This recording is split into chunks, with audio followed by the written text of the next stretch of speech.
One of the comic book industry's longest-running injustices is finally getting some resolution. If you know the name Bob Kane, then you probably know it as the name of the man who created Batman. And while that may be technically true at the most basic level, it was a young writer named Bill Finger who developed many of the most recognizable aspects of the Caped Crusader. Finger contributed to the design of the costume, came up with Batman's secret identity, named Gotham City, and is largely responsible for the creation of Robin and the Joker. However, due to Kane's contract with DC Comics granting him sole credit for creation of the character, Fingers never received appropriate credit or compensation for his work.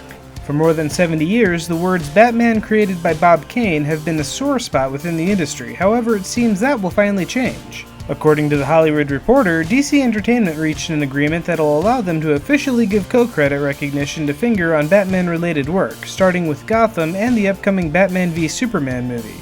It's not known if this recognition includes payouts to Finger's family, but at the very least, Bill Finger's name will no longer be omitted from credits.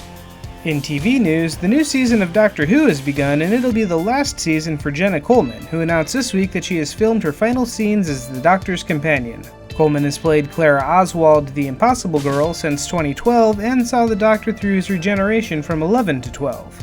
It was heavily rumored last year that Coleman would be leaving the show with the Christmas special, but this time it seems official.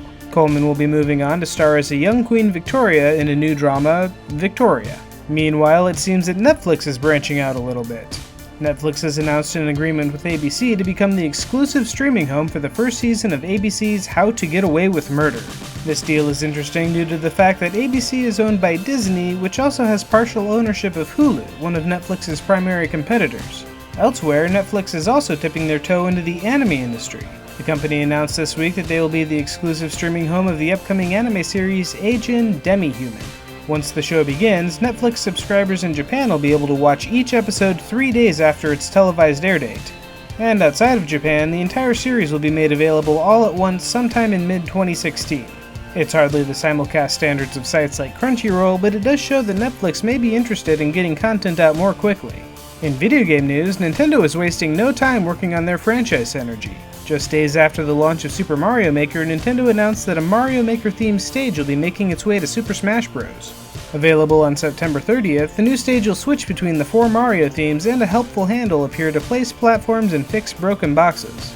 And it looks like I'm not the only one who's been distracted by Mario Maker lately. Nintendo announced on their Facebook page this week that Star Fox Zero has been delayed. Originally set for a holiday release, Shigeru Miyamoto says that the game is technically finished enough to be released, but needs additional time to polish the level design to compensate for the multi-screen gameplay. This makes for the second Nintendo title to get pushed into 2016 following The Legend of Zelda for Wii U, although in this case Nintendo did confirm that they are aiming for a Q1 release. And Nintendo isn't the only developer dealing with delays. Following Mighty No. 9's delay into 2016, Concept promised that a demo would be released to its backers to tide them over. Unfortunately, that demo has been delayed as well due to unexpected distribution complications. One would presume that the demo would be released before the final product, but Concept is yet to make any announcements. Meanwhile, over at Capcom, it's another week and another Street Fighter V character reveal. The newest addition to the roster is Karin Kanzuki. Originally created for a manga adaptation as a rival for Sakura, Karin has only appeared in a single Street Fighter game thus far. In spite of her minimal exposure, Karin has become an immensely popular character within the Street Fighter fandom, topping a 2013 character popularity poll in Japan. But while Capcom is playing to their audience in Street Fighter V, they still don't seem to understand the Resident Evil fanbase. In spite of classic ports and announcing a Resident Evil 2 remake gaining them songs of praise, Capcom is still bent on attracting the action shooter demographic to the franchise. This time with their newly announced game, Umbrella Corps, a third-person competitive shooter that pits teams of gun-toting mercenaries against each other in zombie-filled environments. In other words, it's a sequel to 2012's Operation Raccoon City, which was a critical flop. Finally, for all my fellow Protoss mains out there, Blizzard released the opening cinematic to Starcraft II Legacy of the Void.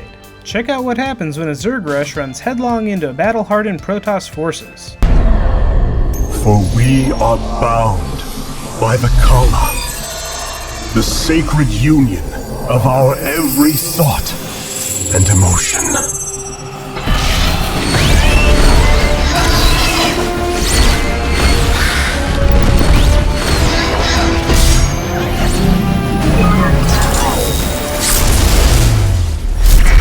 And that that would have been my awesome video for the week, except I just came across this amazing test footage from artist Artoris, who introduced The Legend of Zelda's Kakariko Village to the Unreal Engine 4.